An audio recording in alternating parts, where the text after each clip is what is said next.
Hi everyone, welcome to another episode of this video podcast, Uplift 66, a program that deals with grief and loss. We are every week bringing resources forward that could help the bereaved. And this is not just persons who are bereaved in the context of expected death, but also untimely passing, which has been my experience in October last year. I say again that Uplift 66 gets its name from the fact that 66 represents the age at which I received the news of my daughter's passing. She died in Toronto, Canada in October last year, age 43. It also gets its name from the fact that I have used the Bible looking for uplifting verses, and I started my search in Lamentations. Having moved from Lamentations, I started to recognize that there are 66 books of the Bible, and all of them have uplifting verses. So hence 66 in the title of the show. Now, what is important also is that this show has an anchor. The anchor verse is John 10, verse 10. I have come that you can have life and have it more abundantly, which speaks to the fact that this program offers renewal, restoration, and recharge potential for those of us who want to move from the valley back to the hilltop. In other words, we are prepared to continue with a purpose-driven life. Now, later on in the show, I will have the opportunity to introduce the work, the publication by a person who has spent some time looking at grief. So we will come back with that. But before, I have to spend a little time sharing the spiritual nuggets of the day. Stay tuned for that shortly. Yes, we are back. And as I said, this is a segment we call Victor's Nuggets in Real. This is a spiritual nugget for the day. And we are peering into the book of Leviticus, a very difficult book to pursue or read and digest. I find so. I don't know what is your thought. The thing is that Leviticus, although it's a book that treats with laws and rituals, it has some contemporary relevance, and that is what I have attempted to trap when I look at these verses.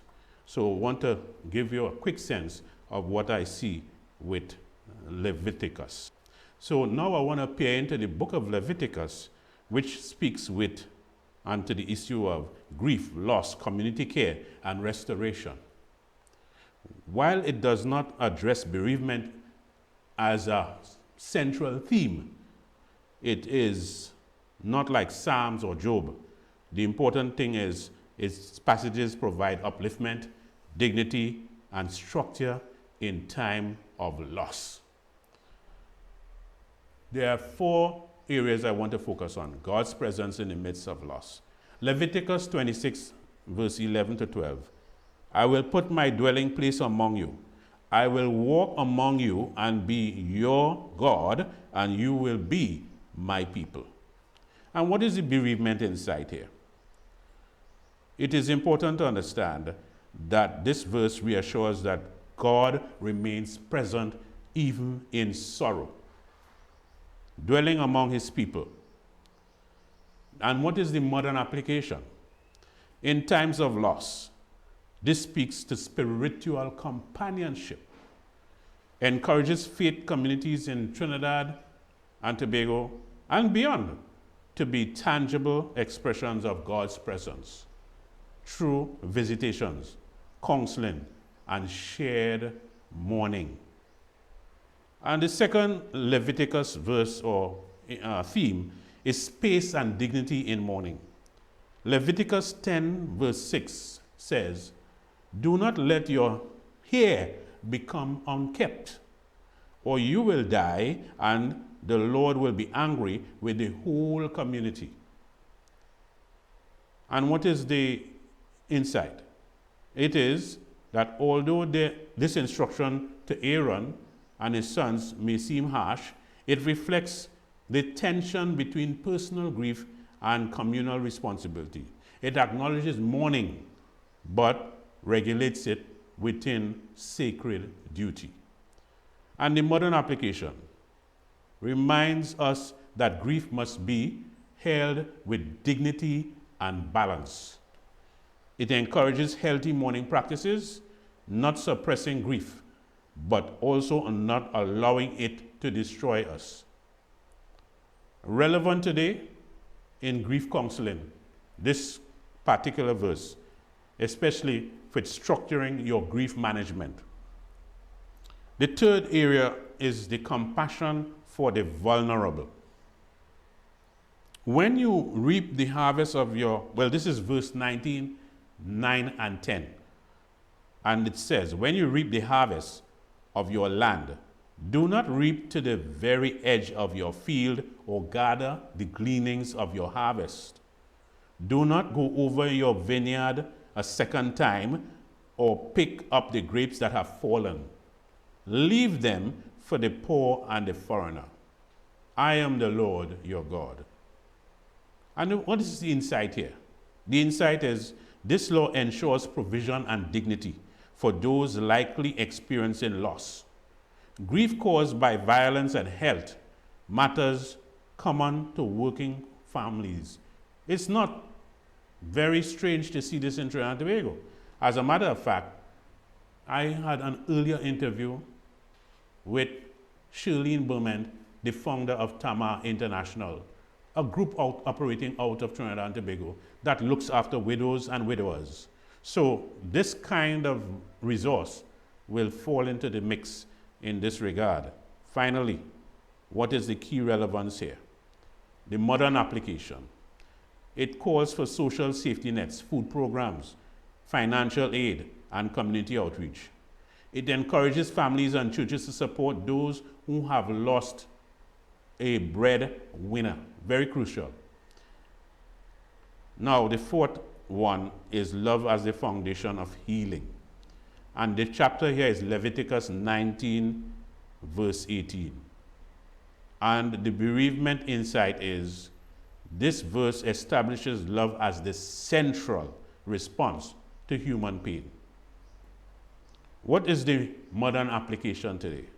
It encourages practical care, checking in, listening, and supporting the bereaved. It counters isolation and loneliness, which are major issues in grief today. And thirdly, forms the basis of pastoral care, counseling, and community healing ministries, because it is very important for us to do that. And finally, the number 5 is reverence for life and memory. And this is the verse Leviticus 19:32. Stand up in the presence of the aged. Show respect for the elderly. And the insight is honoring the elderly includes valuing life and legacy, key aspects when someone passes. And I would say finally that we recognize this point because in Tobago's culture, in Trinidad and Tobago's culture, of course we know the elderly are the ones who likely to pass on, but some people pass on without any reference and other people pass on with some memorial element being showered upon them. And if it is done at the family level, that is very, very good.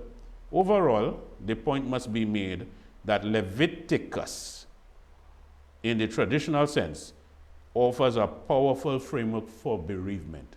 And there are 5 things I'm emphasizing here. That God is present, 1. Grief has structure, 2. Community must care.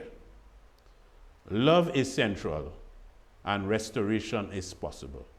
So that is the close of Leviticus application in the whole reference of upliftment. And that book certainly finds its way in our operation and statement. I want to thank you so much for tuning in, and I will come back with one final segment to talk about this work by Helen Jacob. Yeah, so it is important for me to say now, as we get ready to wrap up today's show, that I continue to look at resources. And one of the things I'm looking at right now is a publication that was sent to me early in my time of grieving. It's called Paths Through Grief. Paths Through Grief. And there are, in this book, written by Helen Jager, 9 paths to grief. 9 paths to grief are highlighted. And I would want to just give you a focus on them. Because each of them, this kind of like a workbook, it treats with each of them by chapter. And let me outline the parts. Vulnerability, silence, mercy, anger, weakness, tears, surrender, time, and letting go. She says each part comprises short reflections, recitations, and poetry, together with quotations from a wide range of writers. But what I want to do is focus on the introduction, a particular point in the introduction that speaks. But the truth is, we are not alone and we are not without power. Grief needs not be a fearful enemy. Instead, it can be a benevolent, if strange, visitor in the vulnerability that grief brought. I came to know the true character of friends and family and the generosity of heart and spirit. So the vulnerability part has an important paragraph I would like to quote. Yet truthful vulnerability requires great courage. It is not easy to trust when we have experienced loss. It is not always easy to allow ourselves to be held physically or emotionally. It is not always easy even to express what is going on in our hearts. But we must try. We may be surprised by the insights and gifts that arise from our openness. Old friendships may deepen. New friendships may form. We will become even more connected to those around us and experience a depth of friendship that is the blessing and mark of longevity. This is very possible for us because it looks very dark now, but like last week we said, there is light in the midst of darkness. And so, as we ready ourselves to continue with other episodes, this book, I want to reference this as a book, a resource you can use as you go forward. It is finally our time to say goodbye. And I would want to wish you all the best this weekend and into the new week. See you at this time next week.